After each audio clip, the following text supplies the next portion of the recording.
بسم اللہ الرحمن الرحیم۔ رب اشرح لی صدری ویسر لی امری واحلل عقدۃ من لسانی یفقہوا قولی۔ السلام علیکم ورحمۃ اللہ وبرکاتہ۔ وعلیکم السلام ورحمۃ اللہ وبرکاتہ۔ آپ سب پر اس عظیم ہستی کا سایہ ہو جس کی محبت میں خالق کائنات نے اس کائنات کو خلق کیا۔ میں نورین فیصل آپ سب کو خوش آمدید کہتی ہوں ہمارے سلسلے وار پروگرام لٹل بلیورز میں۔ آج جو بچیاں ہمارے ساتھ موجود ہیں ان کا تعارف آپ لوگ سب اچھی طرح جانتے ہیں کیونکہ گزشتہ پروگرامز میں بھی یہ ہمارے ساتھ موجود تھے۔ گزشتہ پروگرام میں جو لاسٹ ہمارا پروگرام تھا اس میں ہم نے جناب فاطمہ الزہرا سلام اللہ علیہا کی شہادت کے احوال کو ڈسکس کیا تھا اور ہمارے زمانے کے امام کی حضور میں ہدیہ تعزیت پیش کیا تھا۔ آج جس عظیم اور بلند پایہ شخصیت کے بارے میں ہم گفتگو کریں گے وہ شخصیت ہیں حضرت عباس علمدار کی والدہ محترمہ جناب ام البنین سلام اللہ علیہا۔ جناب ام البنین سلام اللہ علیہا ایک بہت عظیم خاتون تھی، اور میں اپنی بات کی شروعات رسول اکرم صلی اللہ علیہ وآلہ وسلم کی اس حدیث سے کروں گی کہ رسول اکرم صلی اللہ علیہ وآلہ وسلم نے ارشاد فرمایا، علم حاصل کرو ماں کی گود سے قبر تک۔ اس حدیث سے ہمیں اس بات کا اندازہ ہوتا ہے کہ ماں کی آغوش ایک انسان کی، ایک بچے کی پہلی درسگاہ ہے، اور اسلام نے اس بات پر بہت زیادہ ایمفسائز کیا ہے۔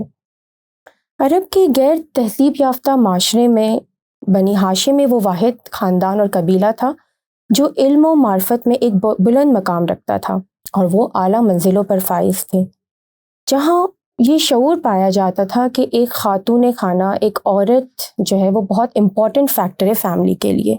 ایک ماں وہ عظیم شخصیت ہوتی ہے جو اپنے بچے کی پرورش کرتی ہے، اور ایک انسان کے انسان بننے میں بہت بڑا کردار ان کی ماں کی پرورش کا ہوتا ہے۔ حدیث عورت کے صاحب علم اور صاحب نظر ہونے کی طرف بھی اشارہ کرتی ہے۔ قرآن نے بھی عورت کو اہمیت دی اور اس کے معاشرے میں کارگر ہونے کی ضرورت پر زور دیا ہے۔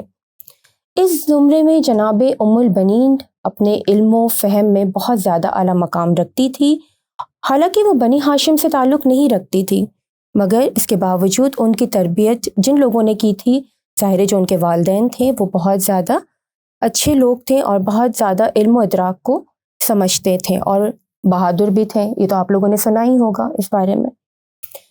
جناب فاطمہ الزہرا سلام اللہ علیہا کی شہادت کے بعد ان کے جو بچے ہیں حسنین علیہ السلام، امام حسین علیہ السلام اور امام حسن علیہ السلام، اور بی بی زینب اور بی بی ام کلثوم سلام اللہ علیہا، ان کے لیے تو ایک ایسی شخصیت کی ضرورت تھی جو بہت شفیق ہو۔ لیکن اس کے علاوہ جناب ام البنین کے انتخاب کی ایک اور وجہ حضرت عباس کی ولادت بھی تھی۔ مجھے بتائیے جناب ام البنین کا مختصر سا تعارف۔ جی، بی بی ام البنین کا نام فاطمہ وحیدیہ کلابیہ تھا۔ ان کی کنیت ام البنین تھی۔ یہ آپ وحید بن کاف اور کلاب بن ربیع کے خاندان سے تعلق رکھتی تھی جو عرب کے مشہور بہادروں میں سے ایک تھے۔ بالکل، آگے آپ کنٹینیو کیجیے تسکین۔ بی بی ام البنین کی ولادت 5 ہجری میں ہوئی۔ تاریخ کے مطالعے سے ہمیں یہ پتہ چلتا ہے کہ بی بی ام البنین کلابیہ حسب و نسب، طہارت و عفت اور خاندانی اوصاف میں ممتاز ہیں۔ اسی طرح آپ علمی اور اخلاقی اوصاف میں بھی ممتاز نظر آئیں۔ اکثر علماء تشیع نے یہ لکھا ہے کہ حضرت عباس نے اپنے پدر بزرگوار، مادر گرامی، بہن اور بھائیوں سے بہت سے علوم حاصل کیے۔ بہن بھائیوں میں بی بی زینب ہو یا بی بی ام کلثوم، امام حسن ہو یا امام حسین یا امام علی علیہ السلام جیسی ہستی ہو، ان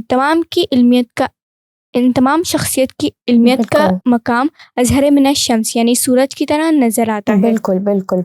لیکن اس بات سے ہمیں یہ پتہ چلتا ہے کہ بی بی ام البنین سلام اللہ علیہا بھی دنیا کے عقل مند ترین بزرگ کی رفیقہ حیات ہونے کے ساتھ ساتھ خود بھی علم و اخلاق اور تربیت امور میں کافی ملکہ رکھتی تھی۔ یعنی اہل بیت اطہار علیہ السلام کی تربیت تو تھی ہی، مگر حضرت عباس کی حضرت عباس کی شخصیت سازی میں بی بی ام البنین کا نمایاں کردار رہا ہے۔ بالکل، بہت اچھی طرح سے انہوں نے بیان کیا۔ اب امام علی علیہ السلام کے ساتھ جناب ام البنین کا جو رشتہ ازدواج میں منسلک ہونے کا واقعہ ہے، وہ مہک آپ بتائیے۔ ایک دفعہ امام علی نے اپنے بھائی جناب عقیل کو بلایا جو کہ بہت علم و نسب میں ماہر تھے۔ یہاں میں آپ کو روکوں گی، علم الانساب سے کیا مراد ہے؟ کون سا علم تھا یہ؟ علم الانساب سے مراد ہے قبائل حسب و نسب کے بارے میں معلومات رکھتے تھے۔ جناب عقیل اس معلومات میں ماہر تھے۔ امام علی نے جناب عقیل کو بلایا اور ان سے کہا کہ میرے لیے ایک ایسی خاتون کا انتخاب کیجیے جن سے میرا ایسا فرزند پیدا ہو جو بہادر اور شہ سوار ہو۔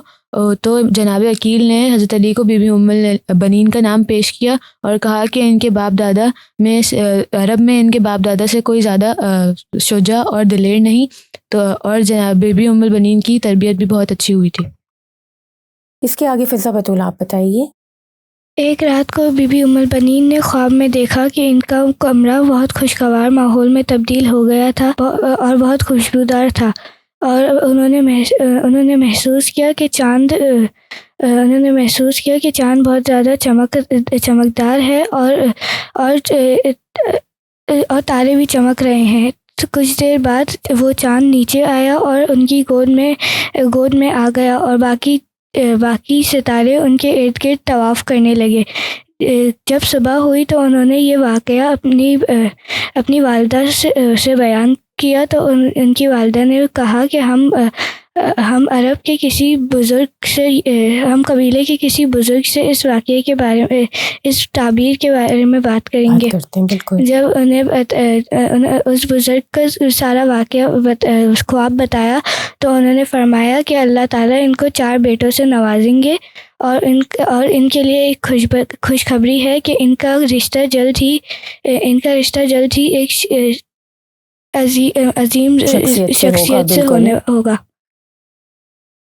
یہاں پر جو چاند کا ذکر ہوا ہے تو اس سے یاد آتا ہے قمر بنی ہاشم جو ہے وہ حضرت عباس کا ایک بہت نمایاں لقب ہے، اور اس کے علاوہ جو ستاروں کی بات ہوئی وہ ان کے باقی بیٹے ہیں تو ان کا نام کوئی بتائے گا مجھے؟ حضرت جعفر، حضرت عبداللہ اور حضرت عثمان ابن علی ان کے باقی بھائیوں کے نام تھے۔ اچھا، آپ نے تو بہت بہترین طریقے سے بیان کیا۔ اب آپ سے پوچھتے ہیں قصہ کہ آگے کیا ہوا، واقعہ کیا تھا آگے؟ کچھ دیر بعد جناب عقیل تشریف لائے اور انہوں نے بی فاطمہ کلابیہ کو امام علی علیہ السلام سے رشتہ ازدواج کی درخواست کی، اور اس طرح یہ خوبصورت سی بات وقوع پذیر ہوئی۔ بی بی ام البنین جب خانہ فاطمہ زہرا میں تشریف لائی تو پہلے چوکھٹ کو بوسہ دیا اور اندر جا کر امام حسن اور امام حسین کو شفقت مادر کا اظہار کیا، اور امام علی علیہ السلام سے بھی درخواست کی کہ آپ مجھے فاطمہ کہہ کر نہ پکارا کریں، کیونکہ بچوں کو ان کی ماں کا نام سن کے ان کی والدہ یاد آئیں گی۔ کتنی عظیم شخصیات تھیں، بالکل۔ اب یہ بتائیے کہ ان کی شادی کب ہوئی تھی، کیا ڈیٹ؟ بی بی ام البنین کی شادی شب جمعہ 17 رجب 21 ہجری میں ہوئی، اور اس کے 1 سال بعد یعنی 22 ہجری میں حضرت عباس علمدار وفا کی ولادت ہوئی۔ اس کے بعد میں یہاں بات کروں گی کہ حضرت عباس اور بی بی زینب سلام اللہ علیہ کا ایک الگ ہی تعلق تھا، بہت ہی کلوز اٹیچمنٹ تھی۔ وہ ان کی بڑی بہن تھی، حالانکہ کافی زیادہ ان میں ایج ڈفرینس تھا، لیکن وہ بہت محبت کرتے تھے۔ حضرت عباس ان کی بہت زیادہ اطاعت بھی کرتے تھے اور عزت و احترام بھی کرتے تھے۔ ایک واقعہ ہوا تھا جب وہ پیدا ہوئے تھے، تو کون بتائے گا مجھے اس بارے میں؟ جی خواہر، جب جناب عباس علیہ السلام کی ولادت ہوئی، بی بی زینب نے انہیں اپنی گود میں لیا اور ان کے کان میں کچھ کہا۔ اس کے بعد فرمایا کہ میری والدہ محترمہ بی فاطمہ سلام اللہ علیہا نے کہا تھا کہ تمہارا ایک بھائی پیدا ہوگا، اس کو میرا سلام کہنا۔ بہترین۔ حضرت عباس اور ان کے باقی بھائیوں نے وفاداری کی اعلیٰ مثال قائم کی، کربلا میں شجاعت کی وہ جوہر دکھائے، اور اس کی وجہ جناب ام البنین کی جو تربیت تھی اسی کا یہ عکس تھا جو انہوں نے وفا کی صورت میں وہاں کربلا کے واقعے میں دکھایا۔ ام البنین نے پایا ہے گھر اہل بیت کا، ام البنین نے پایا ہے گھر اہل بیت کا، ہے ان کے ساتھ ساتھ سفر اہل بیت کا۔ جناب ام البنین واقع کربلا میں موجود نہیں تھی، اس کی وجوہات کچھ تھیں۔ ایک تو ان کی ضعیف العمری ایک وجہ تھی، یعنی وہ ضعیف تھی اور اتنا لمبا سفر نہیں کر سکتی تھی۔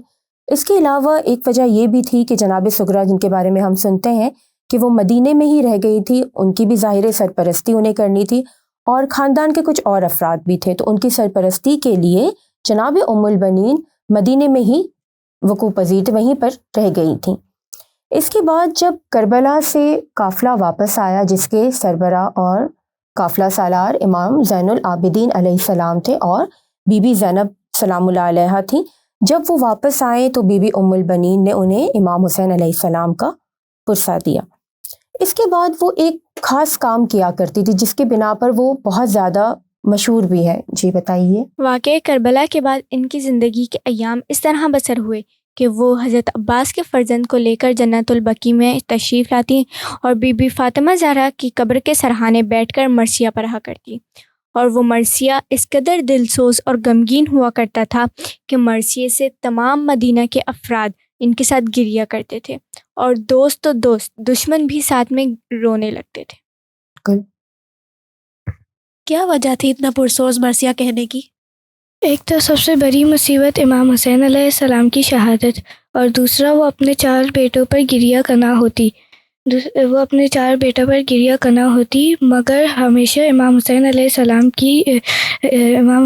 السلام کی درد مندانہ لہجے میں شہادت کو بہت درد مندانہ لہجے میں بیان کرتی، اور یہ بھی بیان کرتی کہ اگر حضرت عباس علمدار کے بازو سلامت ہوتے تو وہ امام حسین علیہ السلام پر آج بھی نہ آنے دیتے۔ بالکل، یہ وہ شخصیات تھیں جن کی وجہ سے واقعہ کربلا لوگوں کے ذہنوں میں تازہ رہا اور لوگوں تک پہنچتا رہا کہ ایکچولی کربلا میں کیا واقعہ ہوا تھا۔ بعد واقع کربلا جناب ام البنین بہت ضعیف و ناتواں ہو گئی تھی، وہ بہت زیادہ گریہ کرتی اور ہمیشہ ان کی آنکھوں سے اشک جاری رہتے تھے، اور امام حسین علیہ السلام پر ہر وقت ماتم کیا کرتی تھی۔ وہ جناب فاطمہ الزہرا کی لحد پر جاتی اور وہاں پر بیٹھ کر مرثیہ بھی کہتی جیسے میری بچی نے بتایا، اور وہاں ماتم کیا کرتی تھی۔ اسی طرح سے وہ کربلا کی تشہیر بھی کرتی تھی۔ اس طرح بہت زیادہ گریہ کرنے کی وجہ سے جناب ام البنین بہت زیادہ بیمار بھی ہوئی اور اس کے بعد اس دنیا سے رحلت فرما گئی۔ جناب ام البنین سلام اللہ علیہا 13 جمادی الثانی یوم جمعہ 64 ہجری میں اس دنیا سے رحلت فرما گئی، یعنی کربلا کے 3 سال 5 مہینے اور 3 دن بعد، اور اس وقت ان کی عمر مبارک 58 ایئرس تھی۔ حضرت ام البنین جناب فاطمہ الزہرا کے ہی پاس ان کی لحد واقع ہے جنت البقیع میں، وہیں وہ مدفون ہے۔ بی بی ام البنین ہمیشہ اپنے مرثیوں میں امام حسین علیہ السلام کی عظیم شہادت اور اپنے بیٹوں کی شجاعت کا ذکر کیا کرتی تھی، اور اپنی زندگی کے آخری لمحات تک امام حسین علیہ السلام کے ساتھ وفاداری کرنے کا ایک بہترین انہوں نے نمونہ اور مثال ہمارے لیے قائم کی۔ خور کربلا محلہ میں حضرت عباس کے روضے پر ایک دروازے پر سنہرے الفاظ سے لکھا ہے باب ام البنین، اور دوسرے دروازے پر ایک زنجیر لگی ہے جہاں پر لوگ گریہ جاری کرتے ہیں اور دعائیں مانگا کرتے ہیں۔ بہت اچھی انفارمیشن شیئر کی ہماری بچی نے کہ کربلا ہم سب دعا گو ہیں کہ اللہ تعالیٰ ہمیں کربلا معلیٰ کی بار بار زیارت نصیب فرمائے۔ ام البنین کربلا کی امین ہے، سیدہ کی آرزو ہے، علی کا یقین ہے۔ ملک وفا کو ناز ہے ام البنین پر، ملک وفا کو ناز ہے ام البنین پر، خاک شفا کو ناز ہے ام البنین پر۔ ہم اللہ رب العزت سے دعا گو ہیں کہ اللہ ہم سب کو ان عظیم شخصیات کے نقش قدم پر چلنے کی توفیق عطا فرمائے اور اہل بیت کی پیروی کرنے کی ہدایت عطا فرمائے۔ آپ سب اپنا بہت خیال رکھیے گا، ہمیں اپنی دعاؤں میں یاد رکھیے گا۔ اللہ حافظ۔ اللہ حافظ۔